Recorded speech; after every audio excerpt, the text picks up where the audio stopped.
Hello everyone, and welcome to Coming Soon Movie News with Niklsun. I'm your host, and on this show, every Monday, Wednesday, and Friday, we'll be breaking down all of the day's movie news and going over what it means for the production in general, such as casting decisions, trailer announcements, director announcements, things like that. So, without any further ado, let's get started with today's Hot Topics. And the first topic we have to talk about today is a brand new trailer has been released for Ridley Scott's upcoming epic, Exodus: Gods and Kings. Now, to the layman, this may appear as though it is kind of a remake of the Ten Commandments, which at the end of the day, it's the same central story. This one, however, is mainly going to focus on their relationship, the relationship between Moses and Ramses, and that's the story that Ridley Scott has really wanted to tell. It is still going to deal with the tribulations of Moses trying to free the slaves and marching the hundreds of thousands of slaves across the desert, and then obviously the parting of the Red Sea, which we do see at the end of the trailer. We do see the water tide coming in. We see bits of the hail, the river of blood. So we do see that they are going to be tackling these sections. But the core element of the story is going to be this fight between these two brothers, these two guys who grew up together, who were, it's almost, the way that I feel about it is it's going to be more of a serious take on the relationship between Thor and Loki. That's the kind of back and forth type of relationship that we are going to get. Very heavy resentment between these two men because they both have very different ideals. Yet at the same time, there is going to be that familiarity between them. There's going to be the fact that they did grow up.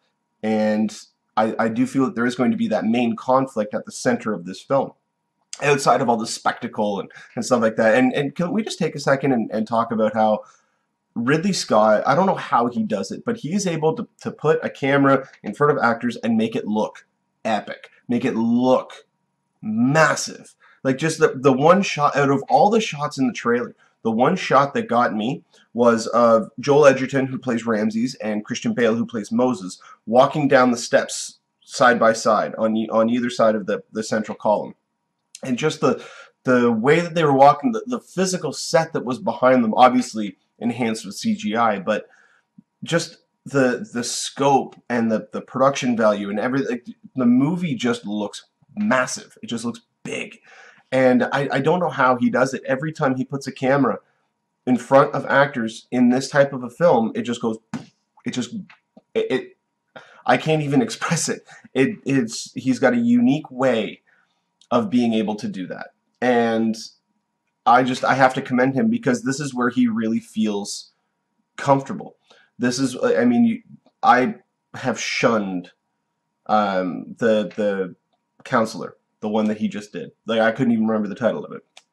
It's just, that movie was just bad. And it was surprising because Cormac McCarthy wrote it. Like, he wrote the script, the guy who wrote the books that a lot of these movies have been based off of, like No Country for Old Men and stuff like that. Like, the man who wrote that story, the original story, wrote the script for that film, and it just really surprised me how bad it could have been, especially with the cast.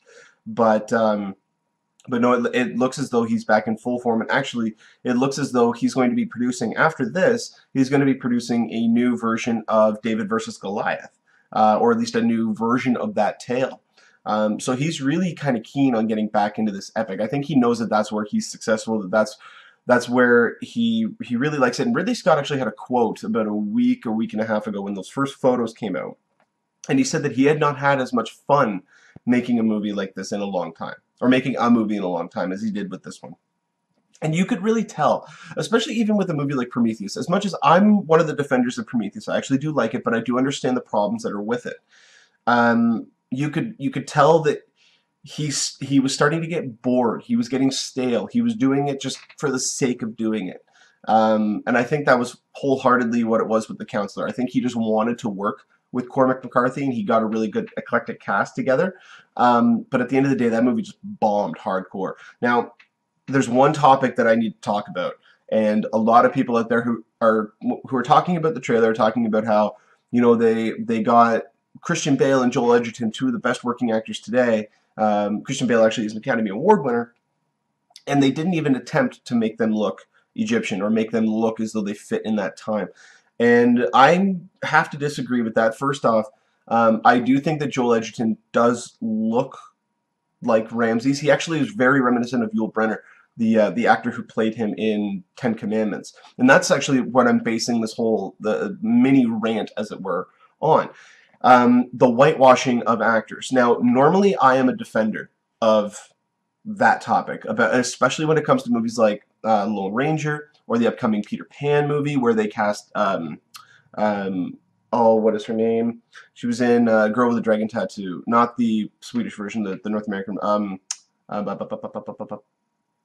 I can't remember her name. I can see her face, but she was just cast as Tiger Lily, who's one of the most famous female Native American characters out there, if not one of the only ones in pop culture. And then you have Tonto, who is probably the most recognizable Native American character in pop culture. Both of them cast white actors. That I can understand. When it comes to a tale like this, where this, and I'm probably going to catch fire for some of these comments, but this is essentially a tale of mythology. This is based on a biblical story, which is not necessarily fact, although certain elements are probably taken from fact, and then they've just made them a little bit, they've embellished a little bit more. It's a tale, it's a story. And to be able to bring that to life, I mean, look at one of the most beloved historical biblical tales of all time, the Ten Commandments. The two main actors in that, Charlton Heston as Moses, a white guy, the guy who ran the gun club, or the National Rifle Association, and Yul Brynner as an Egyptian pharaoh. Like, I mean, this is one of the most beloved movies out there, and those two are always going to be recognized for playing those roles. So I don't see why that should really come in conflict with these roles, because these are not historical figures. These are based on biblical tales, and there's a very distinct difference between that, and people really need to start realizing that, because it's really going to detract from your entertainment or enjoyment of the film if you're just going to go to it and say, well, they're not Egyptian. Okay, so I don't see how that's affecting the storyline. Especially when it comes to someone like Moses, because Moses was washed down the river. Like, he was put in the basket and sent down the river. So, I mean, they could spin it and say, well, he came from England, you know, or he came from Wales.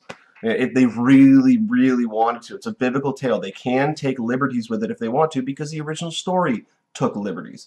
So that's one of the big issues that I do have with a lot of the comments that are going out about this trailer. That's so far one of the only negatives about the trailer.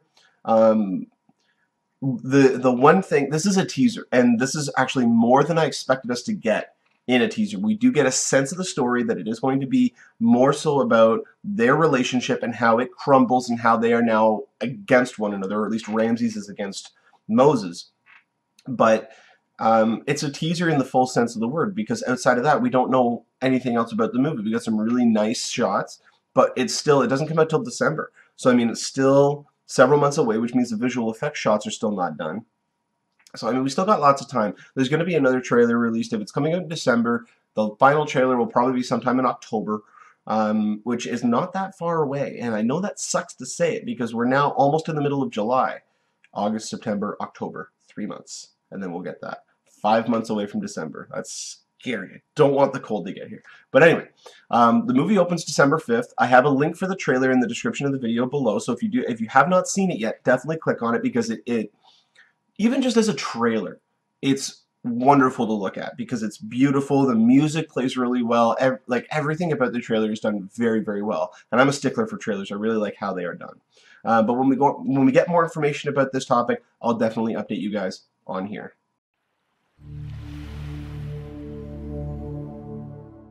All right, and for our next topic, it looks as though Dwayne Johnson is going to be getting involved in the Bourne franchise in a way. Robert Ludlum wrote several stories outside of the Bourne franchise, and one of them was called the Jansen Directive. And the Jansen Directive is currently the vehicle that Universal is trying to get Dwayne Johnson to star in. The one thing that, as soon as I read that, I went, oh my god, we're going to get the Bourne versus Rock. Or The Rock versus Bourne, which I think would be really cool. I think that would be, I mean, The Rock in anything is awesome. I mean, he's already proven that. He went into the Journey franchise, and he made the second one a little bit better, because I did end up seeing it.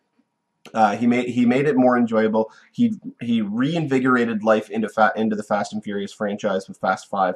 Well, I mean, it wasn't just him, it was that whole movie in general, but he really added a lot to it. yeah, I mean, he's G.I. Joe. He went and revigorated that one a little bit. I mean, it didn't do all that much better than the first one. Actually, I don't even know if it did better than the first one.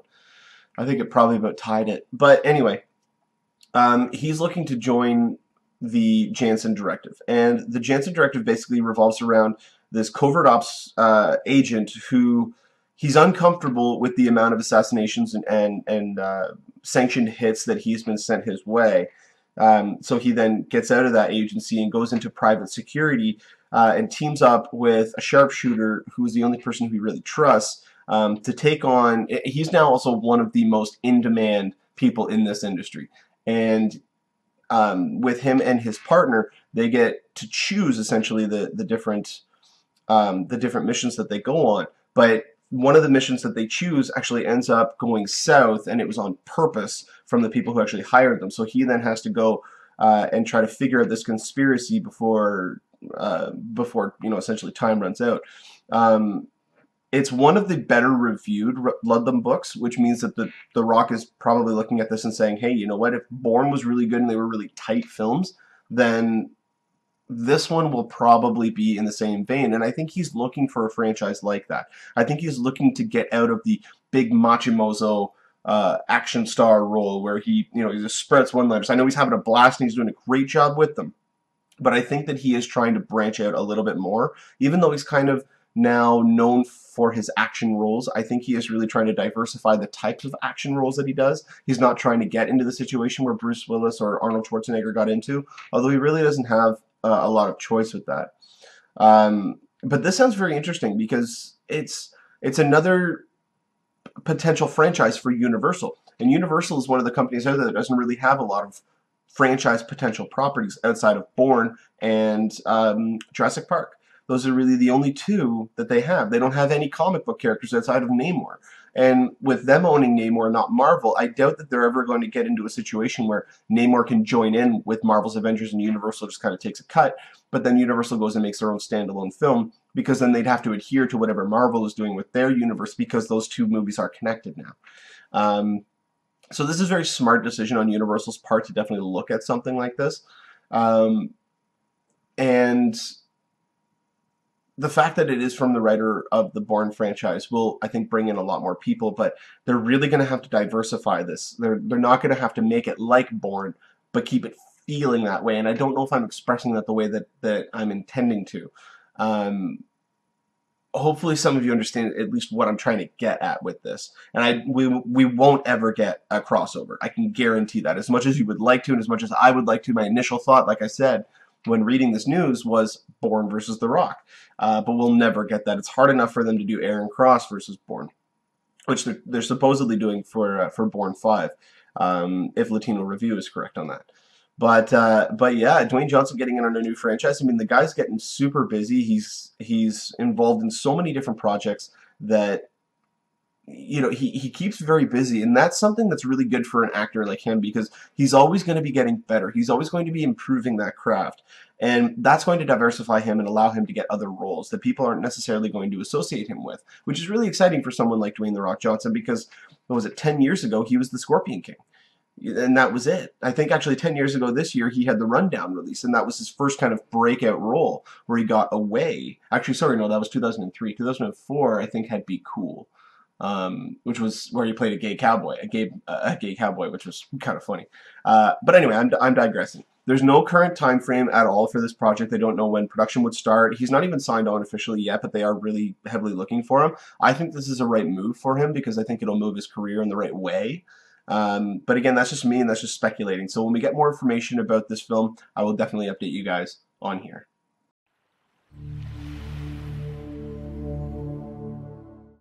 All right, and so our next topic here, we have Marvel actually unveiled a 17-minute preview in IMAX of Guardians of the Galaxy over the weekend. Actually, it was just a couple of days ago. I think it was Sunday night. And along with that, they released an extended trailer. Now, unfortunately, in my area, and I looked heavily, the closest one was going to be Ottawa, which was about a 2-hour drive, and I was not going to make that for 17 minutes of a movie I was going to see in a couple of weeks. But anyway, they did not have the 17-minute preview in my area, so I was unfortunately not able to see it, but I did read reactions and stuff like that as to the footage, and it was more than exceptional, which was really great to hear. But I did get to check out the extended trailer, and I've actually put a link to the trailer in the description of the video below if you guys definitely want to check it out.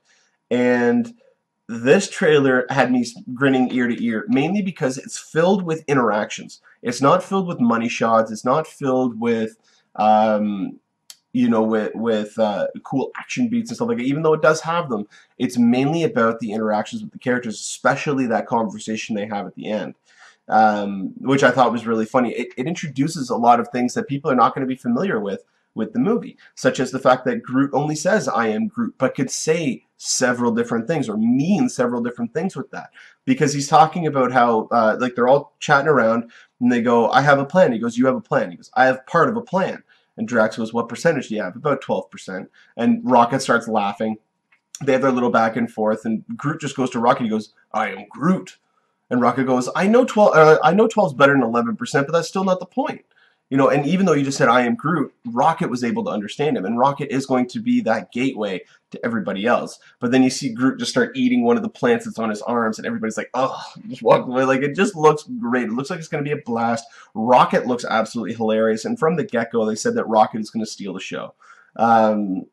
So I think that he's definitely going to be the steal of the movie. Groot's probably going to be a very close second, and that's again what I've been hearing from the footage that was released and even early word on the film. We know that it is completed. James Gunn actually tweeted out the other day and said that it is wrapped. All the special effects are done, the music's done, sound effects are done, the ADR is done, everything.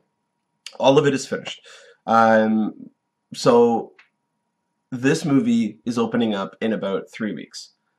And I am very, very excited. Is it 3 weeks? Yeah, it'd be just over 3 weeks. I'm very, very excited for this.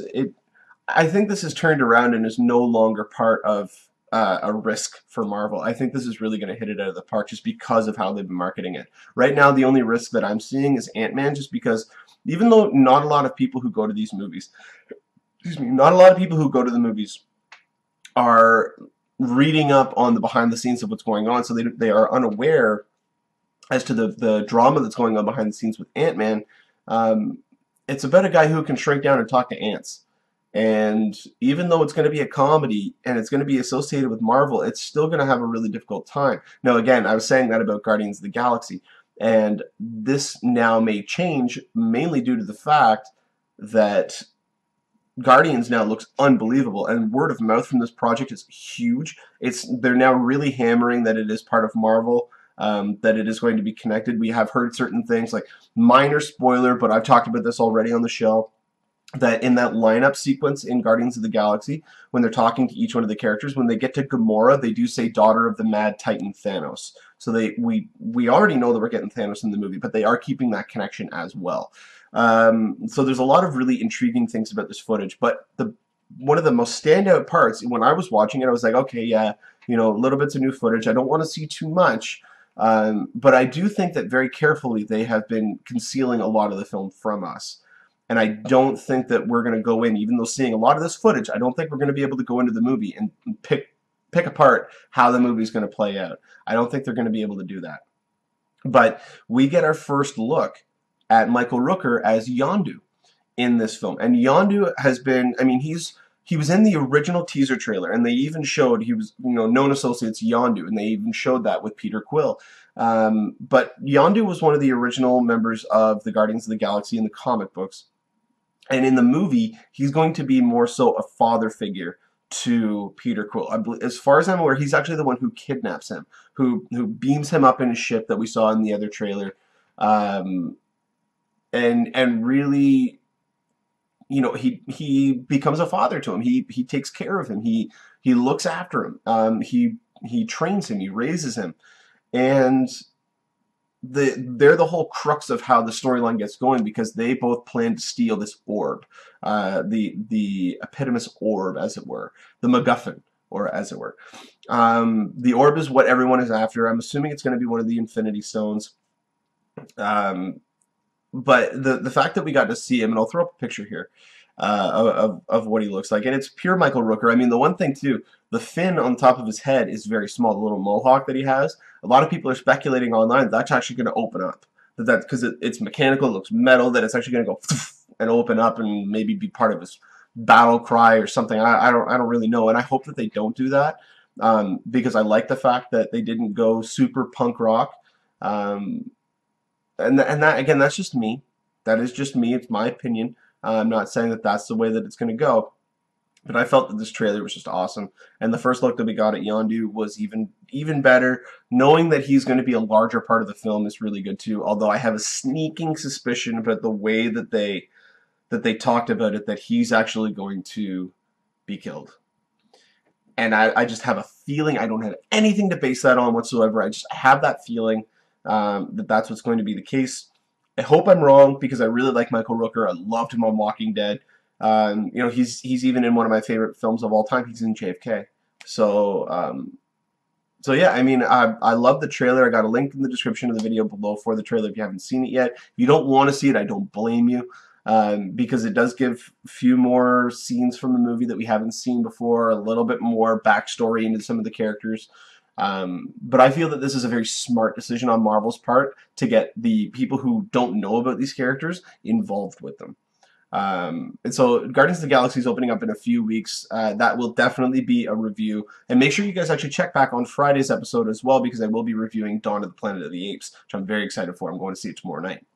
I've heard nothing but amazing things about that film as well, so definitely check back. And if you aren't planning on going to see it, or you do have some time available on the weekend, go and see Dawn of the Planet of the Apes. I can already tell you, even though I have not seen it, I can already tell you that you are going to enjoy it. But getting back to Guardians of the Galaxy, once the review comes out or we get any little bit more tidbits about the film, I will definitely update you guys on here.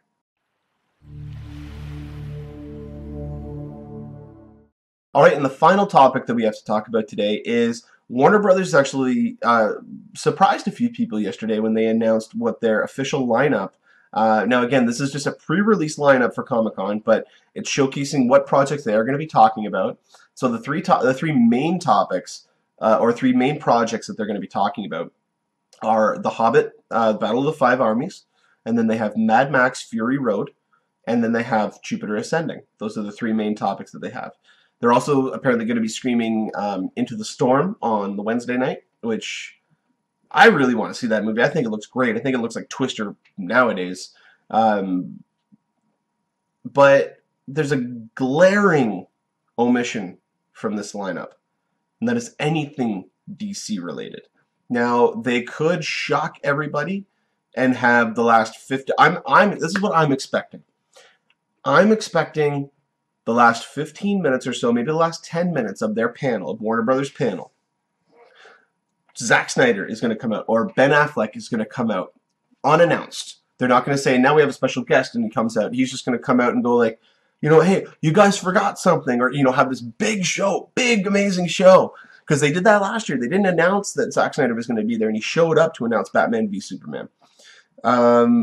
And I think that's going to happen again this year, but I think Ben Affleck's going to come out and going to say, like, you know, Warner Brothers wouldn't be anything without Batman or Superman or Aquaman, and then Jason Momoa comes out, or Wonder Woman, and Gal Gadot comes out, or Cyborg, and Ray Fisher comes out, and, you know, or then they say in Green Lantern and Ryan Reynolds walks out. You know, that would be insane if they did that, if they were keeping the continuity of that film, which I think would be a mistake, but they can still do it. They can still work around it, because people can just say, like, what was that big poop cloud in the sky?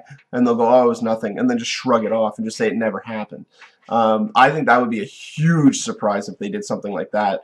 But I do have a feeling that the last 10 to 15 minutes of their panel, of Warner Brothers panel, is going to be devoted to DC, even though they have come out and said that Batman vs. Superman is not going.